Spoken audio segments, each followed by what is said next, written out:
बिस्मिल्लाहिर्रहमानिर्रहीम। अस्सलाम वालेकुम नाज़रीन, आप देख रहे हैं प्रोग्राम सिटी एट 10। मैं हूं आपकी मेज़बान अना यूसुफ। उम्मीद है आप ठीक ठाक होंगे। वक्त की पाबंदी सीखे, वक्त पर काम हो जाए तो बहुत ही अच्छा हो जाता है। जैसे शो हमारा वक्त पर स्टार्ट होता है, जुम्मे का दिन है, आप सब लोगों को जुम्मा मुबारक। अपनी दुआओं में हम सबको याद रखें। हमने शहर की अहम खबरों की तरफ चलना है, इनफैक्ट बहुत ही अहम है। साथ ही साथ नज़र ये आ रहा है कि ईद की रौनकें दोबारा होना शुरू हो गई हैं। मुख्तलिफ इलाकों में मंडियाँ सजी हैं, नहीं सजी हैं, इंतजामात वहाँ हैं नहीं हैं, लेकिन अपने घरों के इर्द गिर्द वाले इलाकों में ज़रूर बकरे नज़र आना शुरू हो गए हैं और अच्छी खासी तादाद में नज़र आना शुरू हो गए हैं। सो अच्छी चीज़ है, फेस्टिविटी है, लेकिन वो जो इंतज़ामिया हमेशा कहती थी दफ़ा 144 है, कहीं नज़र नहीं आती है। जहाँ तक रहेगी मंडियों की बात, तो इंशाल्लाह हम साथ साथ आपको अपडेट करते रहेंगे कि मंडियों की क्या सूरत हाल है, अपडेट क्या है। अलबत्ता रेट इस दफ़ा बहुत जो है वो भारी भरकम है, तो जेबों में अच्छे खासे पैसे लेके जाएं।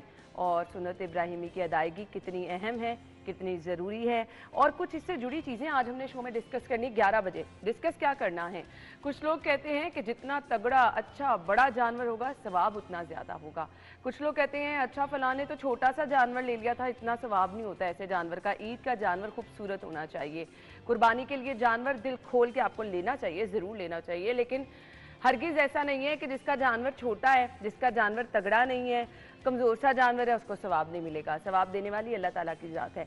अच्छा जी, घर में अगर बड़ा कुर्बानी कर रहे हैं तो बाकियों को क्या करना चाहिए? महंगाई के इस दौर में अगर आप हिस्सा डाल के कुर्बानी कर रहे हैं तो उसका सवाब कहीं कम तो नहीं है? इससे जुड़े बहुत सारे सवालात इंशाल्लाह 11 बजे वाले सेगमेंट में हम डिस्कस करेंगे। इससे पहले खबरों की डिटेल्स की तरफ चले तो कुर्बानी के जानवर के हवाले से एक एक कमेंट ले लेते हैं अपने रिपोर्टर से, फिर आएंगे आज की पहली खबर की तरफ। राव साहब और इरफान मलिक साहब ने ज्वाइन किया। अस्सलाम वालेकुम। राव साहब, जानवर लेने से पहले किन चीज़ों का ख्याल रखते हैं कि जानवर खूबसूरत होना चाहिए? ऑब्वियसली वो हर किसी की ये ख्वाहिश होती है। अच्छा, कुछ लोग होते हैं खूबसूरती में इतना नहीं जाते, वो कहते हैं गोश्त अच्छा होना चाहिए कुर्बानी के जानवर। इनकी तादाद वैसे बहुत कम है। ये जो आपने बात की ना, इनकी तादाद कम है। ज्यादातर हमारे घर तो हमेशा से फोकस रहा है बड़ा जानवर। ज्यादातर जो तवज्जो होती है आम आदमी की, या वो कोशिश ये करता है अपनी इस्तात के मुताबिक खूबसूरत जानवर हो, और तकाजा भी यही है ऑब्वियसली, खूबसूरत चीज़ अल्लाह ताला की राह में आप करें तो कुर्बान करें, और इसी पर फोकस करते हैं ज़्यादा लोग। लेकिन बहुत सारे लोग आज की इस महंगाई के दौर में खूबसूरत जानवर के साथ खूबसूरत जेब का होना भी बहुत जरूरी है। राव साहब, मुझे इरफान साहब पे जाने दे, इससे पहले कि आयशा मुझे कत्ल कर दे, क्योंकि कोई इस बार सुपर नहीं थे, मैंने तो ऐसे ही बस डिस्कशन शुरू कर दी। जी अना, देखिए कुर्बानी के हवाले से ये सुन्नत इब्राहिमी है, ये फ़र्ज़ नहीं है आप पे।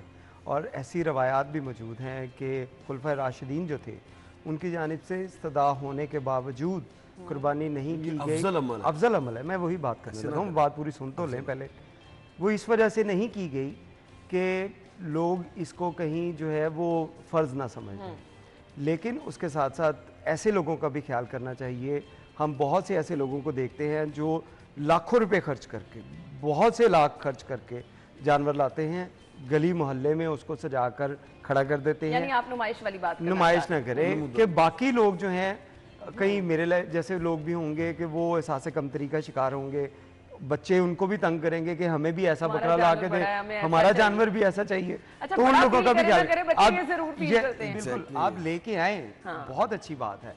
सुन्नत वो है जो पसंदीदा अमल है, इसको करें, शौक के साथ करें, लेकिन अपने आसपास के लोगों का भी ख्याल करें कि उनके ऊपर कोई ऐसा असर ना पड़े। अगर आप कुर्बानी का जानवर लाए हैं तो नुमाइश ना करें, उसको अंदर मकसद को पूरा करना कुर्बानी। असल मकसद एक और भी है वैसे, कुर्बानी करें और इसको तकसीम कर दें अपने। अच्छा, अब ये वैसे मजबूरी रिकॉर्ड में से बकरे के साथ फ्रीजर ना लेके नहीं, वैसे जितनी गर्मी है ना, ये करना भी नहीं आपको चाहिए। बाकी अल्लाह ताला सबको आसानी पैदा करे, क्योंकि ये वाकई मुश्किल मरला है कुर्बानी का जानवर खरीदना। अल्हम्दुलिल्लाह हम तो खरीद चुके हैं। आज की पहली खबर की तरफ आ जाते हैं। बजट से पहले शहरियों को जोर का झटका। बिजली एक माह के लिए 3 रुपए 33 पैसे फी यूनिट महंगी। पेट्रोल कम होता है, सुकून का सांस आता है, थोड़ा महंगाई कम हुई है, लेकिन साथ ही हमेशा ही होता है बिजली की कीमत बढ़ा देते हैं तो लेवल हो जाता है। राव साहब, अच्छा, अगर मैं गलत नहीं हूँ तो ये तीसरी मरतबा इसी महीने में जो बिजली की कीमतों में इजाफा रिपोर्ट हुआ, दूसरी दफा चले इसी महीने में नहीं, ये तो महीना भी शुरू हुआ, जून अभी पिछले महीने आप ये कह लें कि तकरीबन 40 दिनों में, तकरीबन 40 दिनों में 3 दफ़ा बिजली का। अच्छा, मुझे ये बताएं कि फ्यूल एडजस्टमेंट की मद में, हमेशा आपने सुना होगा कि फ्यूल एडजस्टमेंट की मद में इतने जो सरचार्ज हैं वो वसूल किए जाएंगे, लेकिन जब फ्यूल सस्ता होता है तो क्या उनको डिडक्ट कर दिया जाता है? इस पे कभी कोई खबर सुनी है आपने? कभी नहीं ऐसा हुआ। अच्छा, गुजारिश ये है कि ये اب تو یہ مجھے لگتا ہے کہ ہر روز اسی طرح کا ایشو جو ہے وہ آتا ہے. آپ کو شاید بجلی مہنگی کرنے کی ضرورت ہی نہ پڑے. اگر آپ جو بلینز آف روپیز کی بجلی مفت میں دے رہے ہیں مختلف، اور ان لوگوں کو دے رہے ہیں جن کی تنخواہیں 25-25 لاکھ 30-30 لاکھ، جن کے پاس کے بہترین جو اگر اپنی پوری تنخواہ میں ہر روز جتنے مرضی پیسے خرچ کریں لیکن اس کے باوجود ان کے پاس ان کی پتنیوں کے ایسے لوگ بھی ہیں، تو ان کو بھی مفت بجلی کی سہولت میسر ہے. 2,000 یونٹس تک ان کو بھی مفت بجلی جو ہے وہ دی جاتی ہے. تو یہ سارا جو بیڑا غرق ہوتا ہے یہ عام آدمی پر یہ سارا بوجھ اسی وجہ سے آتا ہے کہ آپ نے مراعات یافتہ طبقے کے حوالے سے جن کو 60 لاکھ تنخواہیں بھی دے رہے ہیں اور مراعات بھی ساتھ میں دے رہے ہیں. جس کی 25,000 تنخواہ ہے اس نے پیٹرول بھی خریدنا ہے، اس نے بجلی بھی، وہ بیچارہ کسی نہ کسی سے قرض لے کے. یہ آپ جو آن لائن جو قرض کی باتیں سنتے ہیں یہ زیادہ کیسز اسی وجہ سے بنے ہیں کہ لوگوں نے کہا کہ چلیں اپنا ٹائم پورا کریں کہ بجلی کا بل جمع کروا لیں. اور اس کے بعد ہوتا یہ ہے کہ آپ آئے روز اگر فیول، یہ تو وہی بات ہوتی ہے کہ وہ پنجاب گورنمنٹ نے روٹی کی قیمت میں 4 روپے کمی کی اور پیٹرول کی قیمت میں ادھر سے اضافہ ہو گیا تھا، آپ کو یاد ہے. تو یہ بالکل ویسے ہی ہوا ہے کہ پیٹرول کی جو 4 روپے سم تھنگ کی جو معمولی یعنی وہ جو ریلیف آپ کو دی جاتی ہے اس نا، کی وہ خوشی بھی پوری طرح سے نہیں منانے ایسے ہی ہے، وہ ریلیف بھی ریلیف نہیں لگتا، آپ کو دوسری طرف سے مزید تکلیف دے دی جاتی ہے. عرفان صاحب انا 3 روپے 33 پیسے اگر آپ مطلب کیا ہے اس کا ذرا یہ بھی سمجھا دیں. اس کا مطلب ہے 180 ارب روپے صرف جو ہے وہ عوام کے اوپر جو اس کا برڈن ہوگا 180 روپے، کیونکہ 1 روپے بڑھتا ہے جب بھی تو 60 ارب روپے عوام کے اوپر اضافی بوجھ پڑتا ہے. اور یہ 3 روپے 33 پیسے ہیں، یعنی کہ 180 نہیں، یہ تقریباً آلموسٹ چلا جائے گا آپ کا 180 اور یہ 220 کے قریب جو چلا جائے گا، یعنی کہ 220 ارب روپے عوام کے اوپر اضافی بوجھ ہوگا. اور یہ عوام یہ رکے گا نہیں، ڈیفینیٹلی یہ رکنا نہیں ہے. یہ جیسے راؤ صاحب نے ذکر کیا کہ یہ پچھلے کچھ ماہ سے ہم یہ سن رہے ہیں، ہر 15-20 دن کے بعد یہ ہمیں یہ بری خبر سنائی دی جاتی ہے کہ 3 روپے بڑھ گیا، 1 روپے بڑھ گیا، 4 روپے بڑھ گئے. کم از کم عید کے قریب تو لوگوں کو ریلیف دے دیں. نہیں دیکھیں، خوشی نہیں دینی آپ نے کسی بھی صورت میں. آپ یہ پچھلے دنوں آپ نے سنا ہوگا کہ سولر کے اوپر ٹیکس لگانے کی تیاریاں کی جا رہی ہیں. وہ اسی وجہ سے تھا کہ عوام بڑی ہیپی تھی کہ سولر کی پلیٹیں کم ہو گئی، ان کی قیمتیں کم ہو گئی، لوگوں نے سولر لگوانا شروع کیا. پھر انہیں بتایا گیا کہ نہیں ایڈا خوش ہونے کی لوڑ نہیں ہے، یہ بھی آ رہا ہے. تو یہی صورتحال یہاں پہ کی جاتی ہے کہ ایک طرف آپ کو پیٹرول سستا ہوتا ہے، آپ بڑے سکھ کا سانس لیتے ہیں کہ یار چلیں کچھ نہ کچھ تو ریلیف ملا، باقی چیزیں سستی ہونی شروع ہوئی. تو یہ وہ ضرورت ہے جو آپ نے ہر گھر میں لازمی پہنچانی بھی ہے، اور ہر گھر نے آپ کو اس کا بل بھی ادا کرنا ہے. اس میں یہ نہیں ہونا کہ آپ فیول مہنگا ہوا تو آپ گاڑی کی جگہ موٹر سائیکل کے اوپر آ جائیں، موٹر سائیکل کی جگہ کے اوپر پبلک جو ٹرانسپورٹ ہے اس کا استعمال کرنا شروع. یہ اس طرح نہیں ہے، بجلی کا بل آنا ہی آنا اور وہ آپ نے دینا ہی دینا. اگر نہیں دیں گے بجلی کٹ جائے گی اور اگلے دن. اچھا، یہ جتنے پیسے ابھی 180 ارب یا 200 ارب روپے 220 اس سے کہیں زیادہ کی مفت بجلی دی جا رہی ہے. ڈیفینیٹلی اگر کوئی خدا کا خوف کرو، کسی لیول پہ تو رک جاؤ. کوئی ان کو اگر آپ نے مفت اگر آپ نے دینی ہے ان کو مفت، تو کوئی کم از کم کوئی ان سے کچھ تھوڑا بہت تو وصول کریں کوئی. اور یہ پینٹ ہوگا مفت بجلی کے مقابلے میں 180 ارب روپے. اور ہمیشہ ہم یہ سنتے ہیں کبھی 80 ارب روپے کا بوجھ ڈالنا ہے عوام کے اوپر، کبھی 120 ارب روپے کا ڈالنا ہے. اور اسی طرح سے ہی یہ تعداد بڑھتے بڑھتے اب دیکھیے کہ تقریباً 65-70 روپے کا یونٹ ہے جو 12 روپے کا یونٹ ہوا کرتا ہے. اور یہ مسلسل یہ عمل ہے. یعنی مجھے لگتا ہے کہ یہ ثواب کا کام سمجھ کے نا یہ اس کو بڑھایا جا رہا ہے کہ بڑا اچھا کام ہے اور اس سے عوام کو کوئی مشکل نہیں ہونی. اگر حکمران جو وفاقی وزیر داخلہ کی جانب سے ریلیف دیا جا رہا ہے نا کہ آپ کے یونٹ جو ہیں وہ آپ کو واپس کیے جا رہے ہیں، مجھے لگتا ہے یہ دوسری طرف سے نا عوام کو لیسکو نے بھی یہ سوچ رکھا ہے کہ پریشان تو کر کے ہی رکھنا ہے. وہ تو ڈیفرنٹ ہے لیکن انا یہی وجہ ہے. دیکھیں ایک طرف لیسکو نے جیسے ہمیں بتایا گیا کہ 93 جو ہے وہ کروڑ جو یونٹ ہیں وہ عوام کے اوپر ڈالے گئے تھے 1 سال کے دوران. یہ صرف 1 سال کا ہے، پچھلے 5 سال 10 سال اس کو چھوڑ دیں آپ. اس میں کیا کیا گیا کہ وہ اب کیونکہ وفاقی وزیر داخلہ پیچھے پڑے ہوئے ہیں ان کے عوام کو وہ واپس دیں. اب وہ لائن لاسز جو ہیں وہ اس کو پورا کیسے کرنا ہے، وہ چیزیں پوری کرنے کے لیے لوڈ شیڈنگ کی جا رہی ہے. لوڈ شیڈنگ سے ہٹیں گے، آپ کو بجلی مہنگی کی جا رہی ہے تاکہ عوام خود ہی لوڈ شیڈنگ اپنی جو ہے وہ ہمسیلف جو ہے وہ کرنا شروع کر دے کہ بجلی بند ہی رکھیں ہم، کیونکہ عوام کی دسترس سے یہ چیزیں بہت دور چلی گئی ہیں. یہاں پہ ایک شخص اگر وزیر داخلہ جو ہے وہ عوام کا درد سمجھ رہا ہے تو سیکٹری جو ہیں یا جو وزیر ہیں انرجی کے جو فیصلہ ساز ہیں وہ شاید سمجھتے ہیں کہ نہیں ان کو وہ مزدور کی 25-30 ہزار کی تنخواہ نظر نہیں نہ آتی، وہ سمجھتے ہیں کہ اس کو ہم $32,000 دے رہے ہیں.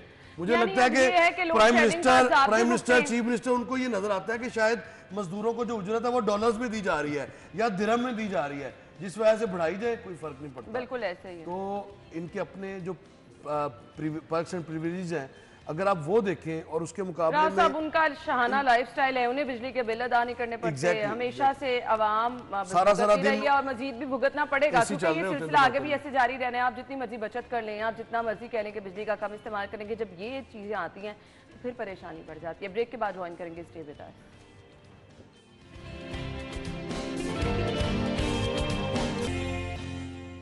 Welcome back. ٹیکس ڈیفالٹر ہو جائیں ہوشیار، بڑی مہم کا آغاز ہو چکا ہے. روزانہ 10 عمارتیں سیل ہوں گی. اس کے لیے کیا کیا جا رہا ہے؟ اچھا یہ ریکوری مہم پہلے کیوں نہیں پراپر طریقے سے چلائی جاتی جو آپ کو بعد میں بڑی مہم کا آغاز کرنا پڑتا ہے؟ عرفان صاحب. انا مجھے اس میں لگتا ہے کہ سب سے زیادہ ایشو جو ہے ہمارا پاکستان کا، وہ سب سے بڑا ایشو یہ ہے کہ ہم نے اپنی اکانومی جو ہے وہ ڈاکومنٹڈ نہیں کی، کہ ہمیں نہیں پتا کہ کون سا شخص جو ہے اس نے کتنا ٹیکس دینا ہے، کس کے گھر کے اوپر، کس کی بلڈنگ کے اوپر، کس کے اثاثوں کے اوپر ہمیں ٹیکس دینا ہے. ابھی کل میں ایک خبر پڑھ رہا تھا کہ پاکستان کا جو 80% ٹیکس ہے وہ سیلری پرسن نے جو ہے وہ دیا. 80% ٹیکس جو ہے وہ آپ نے، میں نے، راؤ صاحب نے اتنا نہیں دیا کہ نہیں، ہم لوگوں نے جو ہے وہ اپنا یہ ٹیکس دیا ہے، باقی لوگوں نے نہیں دیا. تو یہ صورتحال ہے کہ ہم جب تک ساری چیزیں ڈاکومنٹڈ نہیں کریں گے، ہم ان لوگوں کو، عمارتوں کو، پلازوں کو، کاروبار کو جب تک ٹیکس نیٹ میں نہیں لائیں گے، ہمارے ایشوز ایسے ہی رہیں گے. میں اکثر اگزامپل دیتا ہوں کہ ہم کبھی ایم عالم روڈ پہ جتنے بھی ریسٹورنٹ ہیں وہاں پہ جائیں تو ورکنگ ڈیز کے اندر آپ کو 40 to 45 منٹس کا ویٹنگ ٹائم دیا جاتا ہے. اس کا مطلب ہے کہ وہاں پہ اگر کوئی کھانا کھانے آیا تو 35, 40, 50 ہزار روپیہ بل اس کے لیے معمولی سی بات ہے. تو وہ کلاس جو ہے وہ اگر ٹیکس نیٹ دیتے ہوئے ان کو جو ہے وہ موت پڑ جائے گی، وہ ٹیکس نہیں دیں گے. وہ وہاں پہ ریسٹورنٹ میں بیٹھ کے 10,000 روپیہ ٹیکس میں کٹوا دیں گے لیکن گورنمنٹ کو ٹیکس نہیں دیں گے. جو انہوں نے ارننگ کی ہے، جو انہوں نے اپنے اثاثے بنائے ہیں، جو کاروبار کر رہے ہیں، اس میں ٹیکس کے لیے، ٹیکس چوری کے لیے بڑے بڑے چارٹرڈ اکاؤنٹنٹ جو ہیں ان کو ہائر کریں گے، ان کو کروڑوں روپیہ، لاکھوں روپیہ ان کمپنیز کو دے دیں گے لیکن ٹیکس نہیں دیں گے. تو اس صورتحال سے بچنے کے لیے ہمیں یہ ٹیکس نیٹ میں سب کو لانا پڑے گا. جب تک ہم خود ایز اے پاکستانی، جب تک ہم اس رسپانسبلٹی کو نہیں فیل کریں گے کہ ہمیں ٹیکس نیٹ میں آنا چاہیے، ہمیں ٹیکس دینا چاہیے، ہمیں اپنی اکانومی ڈاکومنٹڈ کرنی چاہیے. ہماری جائیدادوں کا پتہ چل جائے گا، ہمارے پاس کیا کیا پتہ چل جائے گا. آپ نے چوری سے بنائی ہیں تو پھر تو آپ اس کو چھپا کے رکھیں. اگر آپ نے حلال طریقے سے بنائی ہیں تو پھر آپ کو اس کے اوپر نہیں ہونا چاہیے. اور جن لوگوں کو ایشوز ہوتے ہیں وہ واقعی ان کی چوری سے اور ناجائز پیسے سے یہ جو چیزیں بنی ہوتی ہیں اسی وجہ سے وہ چھپاتے ہیں تاکہ ہم عوام کو جو ہے اس سرکار کو وہ ٹیکس نہ دیں. اور یہی وجہ ہے کہ ہماری سرکار غریب ہے اور ہماری عوام جو ہے وہ امیر ہوتی جا رہی ہے، امیر سے امیر تر ہوتی جا رہی ہے. اب بھی یہ جو روزانہ 10,000 جو عمارتیں سیل ہوں گی، اب اگر ایک ماہ کا حساب لگائیں تو یہ 3 لاکھ عمارتیں لاہور میں بنیں گی. اگر یہ 3 لاکھ عمارتیں ان کو آپ روٹین میں ٹیکس نیٹ میں لے کے آئیں تو پھر سوچیں کہ ہمارے معاملات. اب بار بار یہ ٹیکس نیٹ کی بات کر رہے ہیں، یہ جو عمارتوں کے حوالے سے اگر آپ دیکھیں تو ایکسائز کا ڈیٹا سب سے جو منظم ڈیٹا ہے عمارتوں کے حوالے سے، خاص طور پہ رینٹڈ جو پراپرٹیز ہیں اس حوالے سے ایکسائز کی اگر کسی ڈپارٹمنٹ کی تھوڑی بہتر ورکنگ ہے ڈیٹا کلیکشن کے حوالے سے تو وہ ایکسائز کیا ہے. مجھے پتہ ہے کہ اگر آپ کی ایک مرلے کی بھی دکان کہیں پہ ہے تو وہ ٹیکس نیٹ میں وہ دکان مالک کو وہ جانا ہے، اس میں جو کاروبار بندہ کر رہا ہے. آپ بات کر رہے ہیں جنرل آن دا ہول بات کر رہے ہیں کہ ڈاکومنٹڈ ہونی چاہیے، بالکل ہونی چاہیے. آپ کو یاد ہوگا کہ مفتاح اسماعیل نے یہ کام شروع کیا تھا کہ لاہور جیسے شہر میں، لاہور اور کراچی یا 4 بڑے شہروں کی اگر بات کریں تو یہ تقریباً 2.5 سے 3 لاکھ ایسی شاپس بنتی ہیں جو بالکل بھی ٹیکس نیٹ میں نہیں ہے. لیکن اگر آپ ان کی بات کریں, یہ ابھی آپ سے ریلیٹڈ سیلونز پہ ایک طرف راؤ صاحب کہہ رہے ہیں کہ ایکسائز کا ڈیٹا بڑا اچھا ہے, ساری چیزیں نہیں, راؤ صاحب کہہ رہے ہیں کہ ساری چیزیں ڈاکومنٹڈ ہیں, دوسری طرف کہہ رہے ہیں کہ بھائی کاروبار ڈاکومنٹڈ نہیں ہے. وہ چھوڑ دیں, آپ کیا لوگوں کو بتا رہے ہیں ڈاکومنٹڈ نہیں ہے. راؤ صاحب اس طرح کریں, لاہور میں کئی ایسی جگہ, میں وہی آپ کو بتانے لگا ہوں, آپ ایکسائز کے ترجمان نہ بنیں. میں ایکسائز کے ترجمان نہیں بن رہا, میں ترجمان نہیں بن رہا. مجھے میں آپ سے کہہ رہا ہوں ٹیکس دیتے ہیں اس لیے پتہ ہے ہمیں. آپ دیکھیں کہ آپ اس پہ کمپرومائز نہیں ہے. اب بات سنیں گے نہیں تو پھر اس طرح ہی ہوگا. جو انفارمیشن آپ فریش انفارمیشن آپ کے پاس نہیں ہے, میں فریش انفارمیشن یہی بتا رہا ہوں آپ کے حوالے سے وہ ڈیٹا اگر ہے کیا لاہور میں, اب میں بات کرنے لگا ہوں دوسری. آپ سننی نہیں ہے دراصل. لاہور شہر میں دیکھیں 10,000 سے زیادہ بڑے سیلونز ہیں, اور میں آپ بھی بڑے سیلون پہ جاتے ہوں. ایک بہت بڑے سیلون کی جو مالکہ ہیں, دوست کی مسز ہیں, تو وہ بتا رہے تھے کہ ہم نے 5 لاکھ روپے ٹیکس دیا ہے. تو وہ دلہن تیار کرنے کا ایک کا وہ 8 سے 12 لاکھ روپے چارج کرتے ہیں. آپ اندازہ لگائیں کہ اگر کوئی 5 لاکھ روپے یہ کہے کہ میں نے ٹیکس دیا ہے, تو اس کی جو گوشواروں میں انکم ہے وہ 45 سے 50 لاکھ انہوں نے شو کی ہے, تو پھر وہ لیکن اتنے پیسے جب سیزن آتا ہے ویڈنگ کا, تو اتنے پیسے تو ان کے 10 دن کی مار ہوتے ہیں. آپ کو یہ بخوبی اندازہ ہے کہ ہر سروسز کے حوالے سے کتنے پیسے. ہم بات کر رہے ہیں ڈاکومنٹڈ کی کہ لاہور میں ڈاکومنٹڈ نہیں ہے. سن لیں پہلے, بحث کرنے سے بہتر ہے سن لیں. آپ کو نہیں سمجھ آ رہی ہے بات, آپ خام خواہی. راؤ صاحب آپ سنیں گے نہیں تو آپ کو کیسے پتہ چلے گا. یہ جو 8,000 کا فگر ہے, یہ اسی لیے آ رہا ہے. صرف یہ 8 لاکھ کا فگر جو آپ کی چھپا ہوا ہے, یہ اسی وجہ سے آ رہا ہے. جو ہے وہ مشکل بنا رہے ہیں, اسی وجہ سے آ رہا ہے کہ بات سننے کے لیے تیار نہیں ہے. ان سے ٹیکس جو بات اس میں ہے, چپ کر کے بات سن لیں. سن لیں پہلے, سن لیں پہلے. آپ لاہور میں پانی پئیں, آپ سن لیں. اب لاہور میں کتنی دکانیں ہیں جو غیر قانونی جگہ کے اوپر بنی ہوئی ہیں, کیا وہ ٹیکس نیٹ میں ہیں؟ کتنے پلازے ہیں جو غیر قانونی جگہ پہ بنے ہوئے ہیں, کیا وہ ٹیکس نیٹ میں ہیں؟ بالکل کرنا نہیں راؤ صاحب, ٹیکس نیٹ میں نہیں ہے وہ چیزیں. آپ اس کو ڈیفرنشیٹ نہیں کر رہے. غیر قانونی چیز جو ہے وہ ٹیکس نیٹ میں کیسے آ سکتی ہے؟ جو پراپرٹی بن گئی ہے نا, اور اس کا میں نے اگر فرض کریں, میں نے اگر کسی غیر قانونی جگہ پر کوئی مارکیٹ, آپ زرعی زمین پہ پلازا بنائیں گے, وہ ٹیکس نیٹ میں آئے گا آپ کے پاس. بالکل آتا ہے, یہ تو میں کہہ رہا ہوں. راؤ صاحب غلط بات. آپ کا ایکسائز سے واسطہ نہیں ہے, آپ کو نہیں پتا. ان کی زیادہ سرویلنس ہے, باقی کسی بھی ڈپارٹمنٹ سے. راؤ صاحب سرویلنس میں مثال بتا دیتا ہوں آپ کو. چلے میرے گھر کے باہر 40,000 کا نوٹس لگا ہوا ہے, میں آپ کو دکھا دیتا ہوں. تو یہ پہلی دفعہ آیا آپ کو؟ نہیں, میں آپ کو پہلی دفعہ آیا, یہ بتائیں نا, پہلی دفعہ آیا یا پہلے بھی آتا ہے؟ ہر سال آتا ہے. تو پھر ہر سال آتا ہے, لیکن کنفیوژن کی بنیاد پہ, جس کو درست کرنے کی ضرورت ہے. ہر سال ہی کنفیوژن آپ کو آ رہا ہے اس وجہ سے کنفیوژن ہے. یہ بات نہیں کر رہا, کسی اور کو جائے گا وہ اس کا رائٹ ہے, بنتا دے دے. بالکل ایسی بات نہیں ہے. جو پراپرٹی عرفان بھائی, جو پراپرٹی بن جائے گی اور اس کا XYZ جس نے بھی بنائی ہے, اس کی جگہ سے ایکسائز کا کوئی تعلق نہیں ہے. اس کی آنرشپ سے جس نے بنانی ہے اس کے نام کا ٹیکس جانا ہی جانا ہے, جو مرضی کر لیں آپ.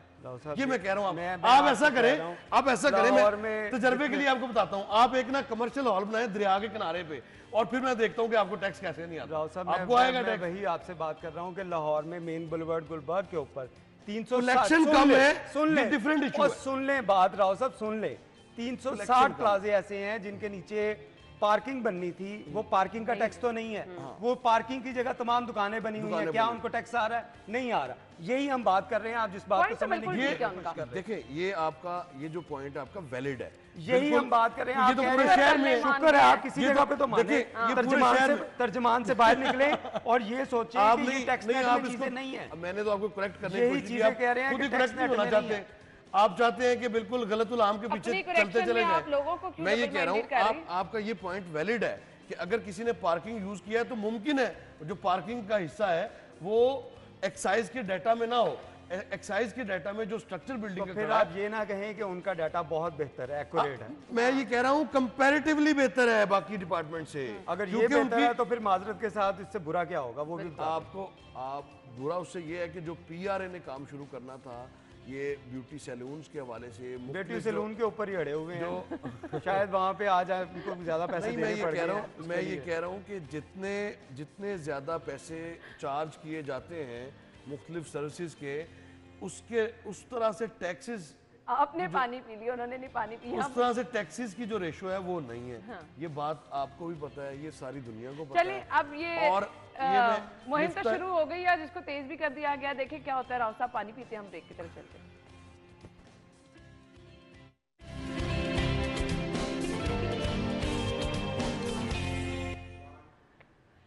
एक बार फिर से आपको खुश आमदीद कहेंगे। यंग डॉक्टर्स का वाइट कोट मार्च, मुतालिबात के लिए नई तहरीक का ऐलान। अच्छा जी, बड़ा नाम दिया वाइट कोट मार्च का। इससे अब जो इनके रवैये हैं वो किस तरह से क्या चेंज हो जाएंगे। अब इस वाइट कोट का एहतराम इसलिए भी ज़रूरी है कि इस वाइट कोट की वजह से जितने लोग बेचारे, इनको मसीहा कहा जाता है, लेकिन वो जो लोग दरबदर हो जाते हैं उनका कौन पुरसाने हाल है। राव साहब, देखिए, जब से ये YDA बनी है तब से जो सर्विस डिलीवरी है, क्या उसमें कितनी बेहतरी आई है। इनकी अपनी प्रोग्रेस आप देख लें, इनकी कारकर्दगी देख लें, इनका आउटडोर में अब तक इन्होंने, जब से ये 10-12 साल हो गए हैं, 15 साल YDA को, या शायद इससे भी पहले होगी, और ज़्यादा इनको प्रोमिनेंट करने में ये हमारा, वैसे ये मीडिया का ही इसमें बड़ा रोल है, इनको स्ट्रेंथन करने में, अपनी खबरों के चक्रों में इनको स्ट्रेंथन करते रहे। साथ आपकी पॉलिटिकल जमातों ने भी इनका साथ बढ़ा दिया है, इनके एहतजाजों में जा के बैठते रहे हैं, वो समझ आ गई ना, वहां से ज्यादा स्ट्रांग वो तो डॉक्टर यास्मीन राशिद साहिबा अगर वो सुन रही हैं तो वो जब उनको समझ आ गई ना, जब वो खुद मिनिस्टर, खुद मियां महमूद रशीद साहब, मुमकिन है उनके पास टीवी हो, टीवी क्लास 2 नहीं आपको लगा के देंगे, वो अच्छी टीवी चलता है। अच्छा चलें, उनके कोई ना कोई तो सुन रहा होगा, सोशल मीडिया के थ्रू पता चल जाए। गुजारिश ये है कि अगर जब ये वही लोग थे पंजाब असम्बली के बाहर, महमूद रशीद साहब, मैं वही कह रही हूँ ना, जो कि अब कैद में, वो अपोजिशन लीडर हुआ करते थे, डॉक्टर यास्मीन राशिद साहिबा, ये साथ उनके ना बैठा करते थे आके यकजहती के लिए। फिर ये खुद जब आए उस, तो फिर इन्हीं से वो लोग, तो वही डॉक्टर्स इन्हीं से भी तंग आ गए। हुए। अब गुजारिश ये है कि इनके साथ आपको इनका भी हाल जो है ना, ये मैं तो ये समझता हूँ कि ये इनका हाल पुलिस से भी बदतर है। जो YDA की जो लीडरशिप या जो लोग भी इनके ऊपर, ये अपने बिल्कुल जो इनका काम है वो ये नहीं कर रहे, और इनको जो प्रोफेसर्स हैं इनके, उनकी बहुत ज़्यादा आशीर्वाद हासिल है, जिसकी वजह से ये आगे के आगे निकलते जा रहे हैं। और एक वक्त था कि ये सिलसिला थम गया था और सिलसिला शुरू हुआ, फिर इस तिब्बी अमला जो था वो आना शुरू। इनको देख के जो पैरामेडिक्स हैं उनको भी बड़ी शय मिली है, वो भी अब पीछे नहीं रहे, वो भी आए रोज़, आपको पता किसी ना किसी अस्पताल में पैरामेडिक्स का भी एहतजाज, तनख्वाहें भी लें, लोगों उन्हीं के खून पसीने की तनख्वाहें लेते हैं, जिनका आप रास्ता रोकते हैं, जिनको आप इलाज मुआवजे की सहूलियात फराहम नहीं करते, जिनके लिए आप दस्तयाब नहीं हैं, आप ताले लगाते आए रोज़ आप में, और फिर जो कोई गुंडे बदमाश हो उनमें क्या फ़र्क रह जाएगा, वो भी तो ऐसे ही करते हैं, ताले लगाते हैं। कभी आपने आए रोज़ हम देखते हैं कि कहीं ना कहीं पे कोर्ट्स में जब स्ट्राइक होती है तो वो ताले लगा देते हैं जल्दी से, तो यहाँ पर भी ऐसे ही बात आगे जा रही है जी। अब आ रहा है जी, तहरीक शुरू कर रही हैं। अब ये तहरीक कितनी खतरनाक हो सकती है? इरफान साहब, मेरे पास 2 मिनट है।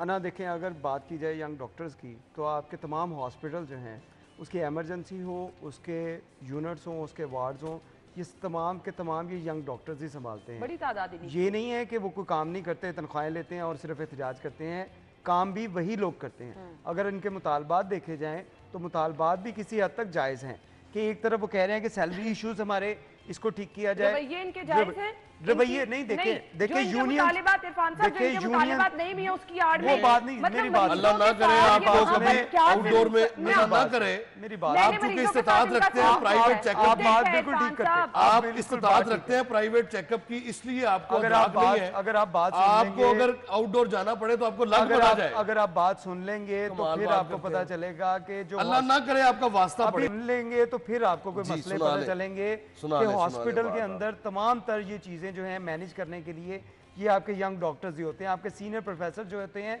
वो सिर्फ कुछ देर के लिए आते हैं, वो सारा कुछ वही करते हैं। दूसरी बात जो हम कर रहे हैं, अगर ये मरीजों के इतने सगे हैं कि इनको उनकी मुफ्त अद्वियात की फिक्र है, तो ये एहतजाज क्यों करते हैं? देखिए ना, वो बात आपकी ठीक है, लेकिन यूनियंस का किरदार हर जगह पे होना चाहिए। हम जो इनका नहीं होना चाहिए। ये कैसे मसीहा है? पुलिस की भी करवाए ना, ये बात पुलिस की भी यूनियन बनवाए ना।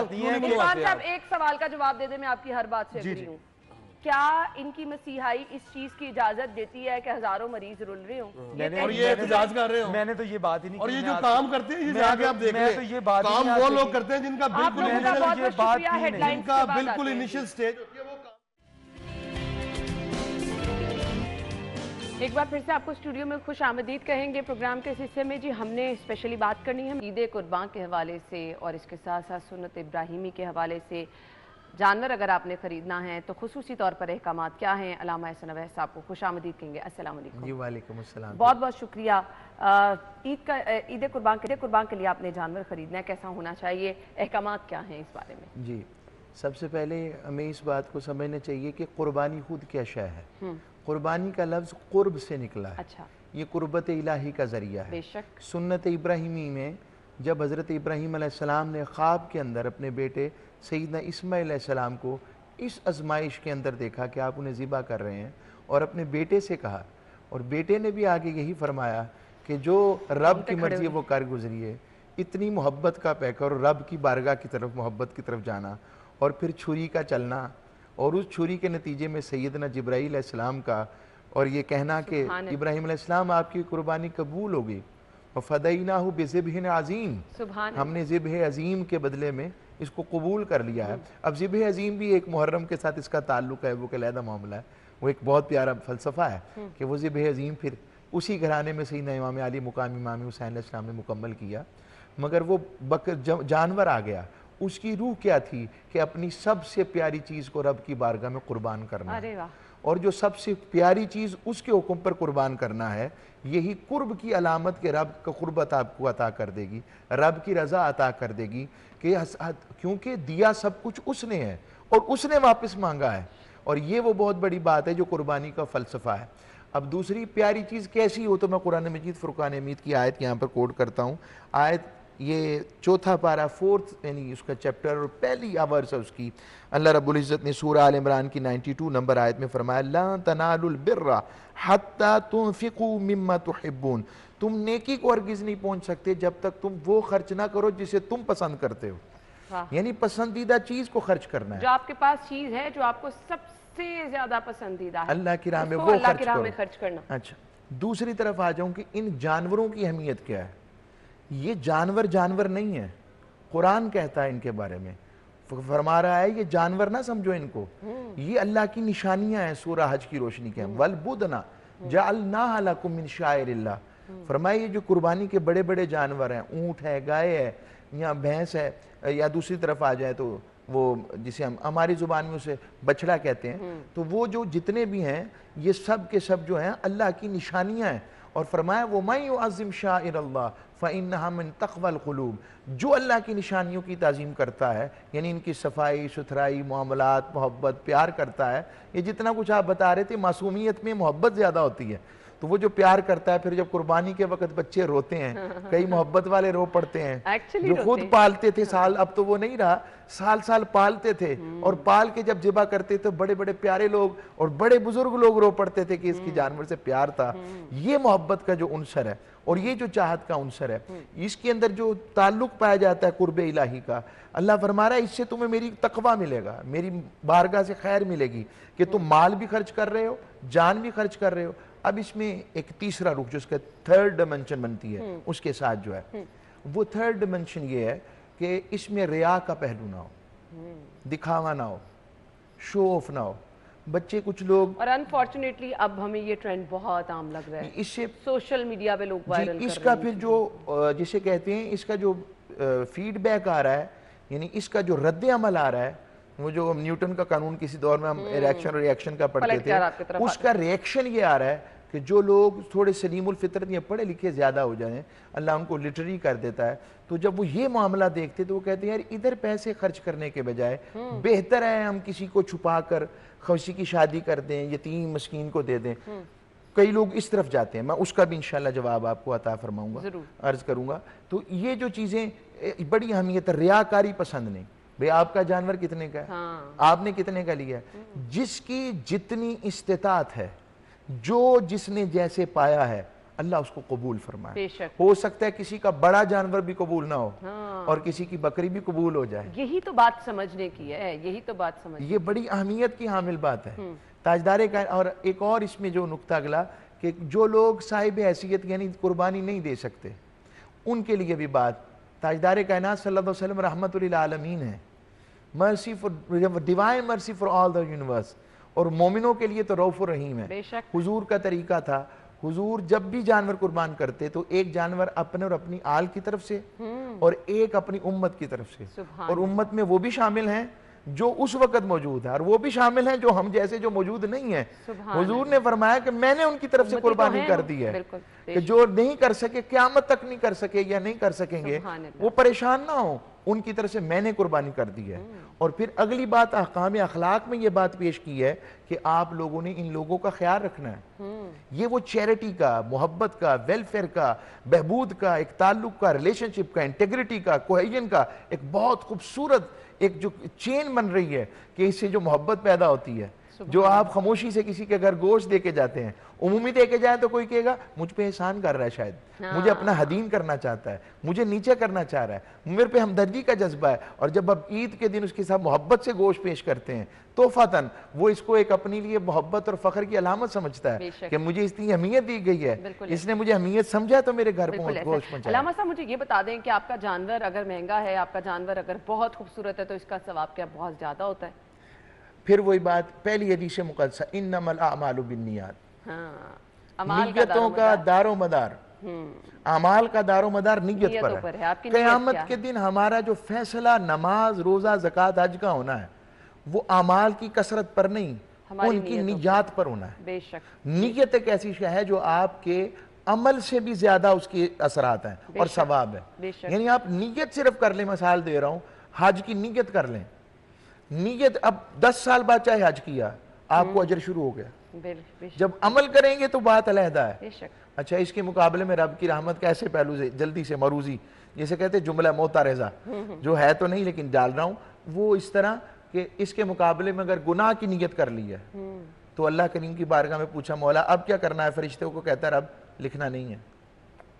کیوں مالک؟ پہلے نیکی کی نیت کی, کہا وہ نیکی کی نیت کی ہے نا, یہ میری رحمت ہے. اور گناہ کی کہ جب تک کیا نہیں, نیت ہی کی ہے نا, کیا تو نہیں نا, لکھنا نہیں. اور اگر گناہ کر بھی لے تو کہتا ہے تھوڑی دیر کے لیے قلم روک لو. یہ جو ہمارے ارد گرد بیٹھے ہیں کہتا ہے تھوڑی دیر قلم روک لو, ابھی شاید توبہ کر لے. پھر جب نہیں کرتا تو کہتا ہے لکھ دو, کیا زندگی جب تک ہے, جب توبہ کرے گا معاف کر دوں. سبحان اللہ, سبحان اللہ. مجھے بتا دیں قربانی کے جانور کا اب آپ نے خیال کیسے رکھنا ہے؟ لوگ کہتے ہیں کہ جو کچھ کھلا سکتے ہو کھلا پلا دو, پھر وہ بچوں کو بھی ہم دیکھتے ہیں بڑی دوڑیں وغیرہ لگواتا ہے. پھر قربانی سے پہلے کچھ لوگ بڑے وہ اس کے ساتھ نا ان کی قربانی کے جانور کو جب قربان کرنا ہوتا ہے اس کی آؤ بھگت کرتے ہیں, اس کی تیاری کرتے ہیں, اس حوالے سے کیا ہے؟ یہ وہ احکامات میں نے عرض کر دی کہ سارا اس کی جو محبت میں شاعر اللہ کی تعظیم میں بنے گا. اس کو کھانا کھلانا, اس کو اچھے طریقے سے پانی پلانا, اس کو وہ بڑی بڑی خوبصورت رسی سے باندھنا, یہ انداز رکھنا, وہ زنجیر وغیرہ بڑا خوبصورت سجانا اسے, لیکن اس کو اس لیے صرف سجایا جائے کہ یہ اللہ کی نشانی ہے. یہ جانور قیامت کے دن اپنے پاؤں پر کھڑا ہو کر رب کی بارگاہ میں بطور شافع بن کر کہے گا مولا اس نے مجھے تیرے لیے قربان کیا تھا, آج اسے پل صراط سے اور جنت میں داخل فرما دے. یہ شافع بن جائے گا. اور اگر جانور شافع بن سکتا ہے تو پھر شافع معاشر کا عالم کیا ہونا چاہیے, اور پھر ان کی محبت والوں کا عالم. آپ سے ایک اور چیز مجھے پوچھنی ہے, آج کل ٹرینڈ یہ چل رہا ہے کہ آپ قربانی میں حصے ڈال لیتے ہیں, کیا اس سے ثواب کم ہوتا ہے؟ اور گھر کا اگر بڑا صرف قربانی کر لے, کیونکہ اب وہ جو ہوتا ہے نا کہ آپ نے گھر کے تمام لوگوں کا ہاتھ لگوانا ہے چھری کو, جتنی قربانی کے حصے ہیں وہ بھی ہم نے ایک ٹرینڈ دیکھا ہے. سو اس طرح کے ٹرینڈ پہ کیا کہنا چاہیے؟ اب یہ جو بات آ رہی ہے نا کہ حصے کرنے میں کوئی حرج نہیں. ٹھیک ہے, 7 لوگ بڑی قربانی میں جمع ہو سکتے ہیں. ٹھیک ہے, ہو گئے, شامل ہو گئے. اور 7 کو شامل کرنے کے بعد جو اگلی بات آپ نے بات کہی ہے اس حوالے سے کہ جانور جو ہیں, دوبارہ سوال تھوڑا سا ریپیٹ کیجئے گا. کہ آپ گھر کا اگر بڑا جو ہے صرف وہ اگر قربانی کر لے, باقی افراد نہیں, ایسا نہیں ہے. جس پر قربانی واجب اور صاحب استطاعت ہے وہ قربانی کرے گا. گھر میں اگر آپ کے 10 لوگ ہیں تو کیا صرف بڑے حصہ ڈال سکتے ہیں قربانی میں کہ بچوں کا حصہ بھی؟ نہیں, جو ان میں صاحب نصاب ہے. اچھا, जिसके पास इस्तेतात है कुर्बानी ठीक है, ये नहीं कि सिर्फ वालिद साहब ने कर दी, मतलब नहीं, इसमें नहीं, जो बड़ा कमा रहा है हाँ। उनके बेटे और वो साहिब इस्तेतात है और ज़कात देने जितने पैसे उनके पास हैं और वो कुर्बानी खरीदने का उन 3 दिनों के अंदर उनके पास पैसा आ गया तो वो जानवर कुर्बान करेंगे। ऐसा नहीं कि सिर्फ एक कुर्बानी होगी तो काफी है, ठीक है, ऐसा नहीं है, ठीक हो गया। ये तरीका कार इसके हवाले से। और फिर जानवर खरीदते वक्त ऐबदार जानवर ना हो, हाँ, ये बड़े जानवर खरीदते वक्त लंगड़ा ना हो, जानवर खरीदते वक्त काना ना हो, आजकल ये धोखे हो जाते हैं, इसलिए जानवर खरीदते हुए इन चीजों कोशिश करें कि दिन के वक्त जानवर खरीदे, सही, ठीक है, रोशनी के अंदर, ठीक है। फिर कमजोर इस तरह ना हो कि हड्डियों में कुछ भी उसकी बाकी ना हो, ठीक है, ये पसंदीदा बात नहीं है। उसके नाक उस पे उसके दोनों या एक कान कटा हो तो उसकी कुर्बानी भी जायज नहीं है। फिर कान, दुम, नाक कुछ हिस्सा कटा हो, कुछ मौजूद हो, उस सूरत में देखा जाएगा अगर कटा हुआ हिस्सा ज्यादा और थोड़ा बाकी बचा है उसकी भी कुर्बानी जायज नहीं है। अच्छा, अब क्या करते हैं कि जानवरों की उम्र छोड़ी करने के लिए दांतों तक को मैनेज करते हैं और जो उनके सींग होते हैं उनको रगड़ देते हैं, काटते हैं, ये भी जायज नहीं है। अच्छा अलामा साहब, मुझे ये भी आपसे जानना है कि अब मुझे ब्रेक की तरफ जाने का कहा जा रहा है, उस तरफ भी आएंगे, लेकिन मुझे आपसे ये भी जानना है कि हम कुर्बानी के जानवर के हवाले से ये चीज़ें लाजमी देखते हैं कि जी वो तगड़ा होना चाहिए, सेहतमंद होना चाहिए, लेकिन जब हम उसको घर लेके आते हैं एकदम से देखते हैं कुर्बानी का जानवर वो कमज़ोर हो जाता है, तो इस हवाले से लोग परेशान होकर रह जाते हैं। खैर ब्रेक ले लेते हैं, फिर उसके बाद इसका जवाब लेंगे, हमारे साथ ही रहिए। इसे मेरा सवाल ही बुला वेलकम बैक। सो अलामा साहब ने बता दिया कि कुर्बानी का जानवर खरीदते हुए आपने किन चीज़ों का ख्याल रखना है। आप कुर्बानी का जानवर बिल्कुल ठीक ठाक तगड़ा घर लेकर आए हैं, घर आते ही गाड़ी से उतारते हुए अलामा साहब कुछ ऐसा नाखुशगवार वाक़या हो जाता है या फिर घर में कहीं जानवर के साथ कुछ ऐसा वाक़या पेश आ जाता है कि वो बीमार हो जाता है, गर्मी आजकल बढ़ी है, तो ऐसे में क्या करना है? ऐसे में एक तरीका का तो ये, अगर वक्त है तो उसको वेटनरी डॉक्टर्स के पास उसको प्रॉपर्ली उसको ट्रीटमेंट करवाया जाए। ठीक है। दूसरा तरीका कार ये है, अगर जान बलब की कैफियत आ गई है कि जान बिल्कुल जाने के करीब है तो उसको ज़िबा कर लिया जाए। अब ये कुर्बानी में तो ईद उल अजहा की कुर्बानी में तो शामिल नहीं होगा, मगर ये सदका में शामिल हो जाएगा। इस एतबार से उसको खाया जा सकता है और आगे दिया जा सकता है। और अगर उसके बावजूद अगर इस्तेतात रखते हैं वो और कैपेसिटी रखते हैं, अपने आप को सोर्स इकोनॉमिकली मजबूत हैं, तो वो और जानवर खरीद लें या कम अज़ कम कहीं जाके हिस्सा डाल ले ताकि उनकी वाजिब कुर्बानी हो जाए। ये तरीक़ाकार उसका बपा किया गया और अल्लाह रसूल ने इसके लिए आसानी रखी है। और तीसरी, और इसमें जो अहम बात जो आजकल के लिए एक बड़ा ट्रेंड है कि आप जो इतना पैसा अरबों रुपया यानी कि कई बिलियन ट्रिलियन पूरा ऑल अराउंड द वर्ल्ड जो है इस्लामिक मूवमेंट एक होती है इकोनॉमिकली भी देखा जाए तो बहुत बड़ा एक इकोनॉमिक हब है और इकोनॉमिक इंडस्ट्री है ये। कुछ लोग समझते हैं कि ये सिर्फ लोगों की कुर्बानी, जानवरों की कुर्बानी करना पैसे का ज़िया है। उनके लिए रिक्वेस्ट करूंगा, इस्लाम जो है वो लोगों को फ़कीर नहीं बनाना चाहता, बल्कि उनको एक खुददारी के साथ पैसे उनके घर तक पहुंचाना चाहता है। जब जानवर पाल रहा होता है कोई शख्स, तो जब बेचने जाता है, गुड्स ट्रांसपोर्ट के अंदर जाता है, तो उसके अंदर ट्रांसपोर्ट का भी फायदा होता है, व्यापारी बेचता है उसको फ़ायदा होता है, फिर वहाँ पर चारे वाले होते हैं, वहाँ पर फिर ट्रांसपोर्ट वाले होते हैं, फिर हम घर लाते हैं, घर ला के जब उसको खाना वगैरह के अलावा जब कसाब आता है या खुद करना तो बहुत अफजल बात है, कसाब का फ़ायदा होता है, फिर उससे जो आगे जो उसकी खाल वगैरह होती है, टेंडरीज वो जाती हैं, वो एक पूरी इंडस्ट्री चल रही है उसकी। और उससे आगे आ जाए तो वो गोश्त वगैरह जो है वेलफेयर की सूरत में गुरबा मसाकीन में और फिर अपने मोहब्बत वालों में, रिश्तेदारों में। और इसलिए कहा गया तहादु तहाबू कि ये ईद के दिनों में जो नाराज़गियाँ होती हैं, जब तोहफा लेके जाती हैं तो ये नाराज़गियाँ दूर होती हैं, ये मोहब्बत की अलामत है। तो ये एक बहुत बड़ा इकोनॉमिक हब और सिस्टम है जिसके ज़रिए ये सब कुछ चल रहा होता है और इसके ज़रिए बहुत से लोगों को अल्लाह रब्बुल इज़्ज़त आसानी से मुआश फराम कर रहा होता है। तो ये ऐसी आसान सिर्फ एक चीज़ नहीं है कि जानवर कुर्बान है। तो हमें ये सुन्नत इब्राहिमी की अदायगी के साथ साथ ये साथ जो जुड़ी चीज़ें हैं, हर चीज़ में अल्लाह ताला की हिकमत होती है, तो वो भी समझने की ज़रूरत होती है। बहुत बहुत शुक्रिया अलामा साहब आपके वक्त के लिए। नाज़रीन ब्रेक के बाद ज्वाइन करें।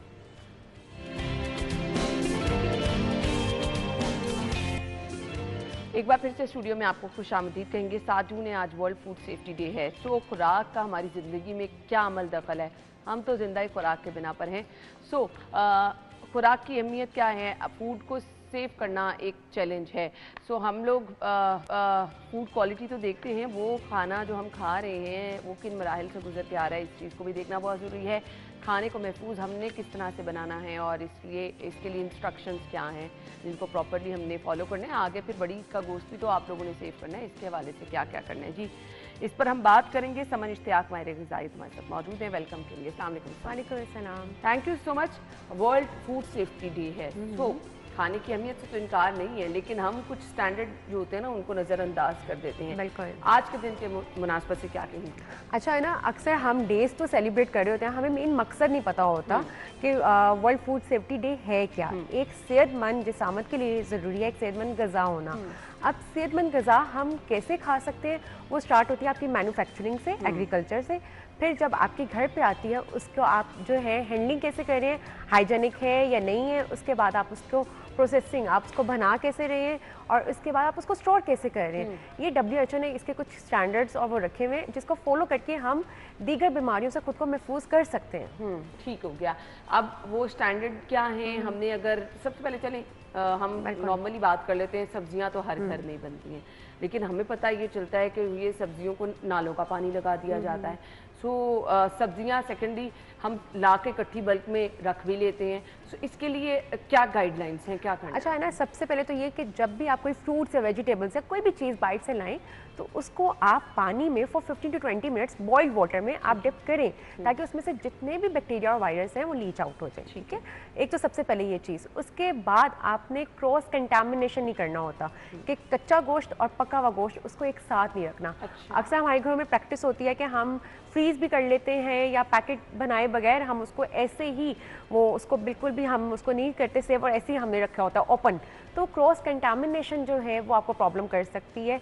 उसके बाद आपका जो है आपका हैंडलिंग प्रोसेस, अक्सर हम हाथ धोए बगैर खाना बनाना शुरू कर देते हैं। तो ये सारी चीज़ें आपकी किचन से स्टार्ट होती हैं कि जब भी किचन में आपकी कोई भी चीज़ आती है आप प्रॉपर उसको हैंड वॉश करके हाइजीन के साथ आप उसे खाने को बनाना शुरू करें। और उसके बाद जो भी चीज़ें आपने यूज़ की है किचन में, आपके जितने भी औजार होते हैं, आपकी नाइफ हैं, आपके बर्तन हैं, यूटेंसिल्स हैं, उनको भी प्रॉपर वॉश करके रखें। अच्छा, हमारे पास ऑप्शन ये होती है कि बस लोग जो कुछ जल्दी जल्दी चीज़ें बनाने के आदी होते हैं, पैकेट्स में आपको कटी हुई सब्जियां मिल जाती हैं, पैकेट्स में आपको मीट के पैकेट्स ऐसे मिल जाते हैं। सो हम वो मुख्तलिफ स्टोर से लेते हुए ये भी नहीं देखते कि ये कब के पड़े हैं, इनको कितनी देर तक इस्तेमाल करना है। सो इसके लिए क्या करना है? अच्छा अना, जो हम घर में लाके कट करके हम उसको खुद सेव कर रहे हैं वो आप लेटर ऑन यूज़ कर सकते हैं, बट जो आप बाहर से प्रोसेस करके ला रहे हैं ऑब्वियसली उनकी शेल्फ लाइफ को इंक्रीज़ करने के लिए उसके अंदर कोई ना कोई केमिकल्स या आर्टिफिशियल फ्लेवर्स ऐड किए होते हैं ताकि उनकी शेल्फ लाइफ इंक्रीज़ हो, ताकि वो फ्रेश लगे। तो वो हम प्रोसेस चीज़ों से थोड़ा सा अवॉइड करते हैं। घर में आप लाकर आप, क्योंकि डेली जो है वो स्कूल गोइंग मदर्स होती हैं जो जॉब कर रही होती हैं कुछ भी, तो उनके पास इतना टाइम नहीं होता कि वो डेली करें, उन चीज़ों को बनाएं और करना शुरू करें।